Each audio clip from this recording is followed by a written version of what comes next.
व्यसन एखाद तशी सवय आहे ही प्लास्टिकशी दोस्ती यारी म्हणजे जणू गुलामी जसं व्यसन एखाद तशी सवय नमस्कार, माझे नाव व्यंकटेश उमाकांत रवी आहे.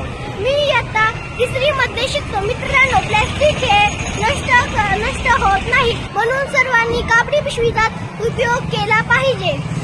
ही घोषणा सांगताना मला खूप छान वाटले व पिशवी देताना खूप छान वाटले. मी इयत्ता तिसरी शिकते. आज मी बाजारात जाऊन कापडी पिशवी वाटप केली, त्यामुळे मला खूप आनंद झाला. मी आजपासून कधीच प्लास्टिकचा वापर करणार नाही. तुम्ही पण माझ्यासोबत करू नका. धन्यवाद.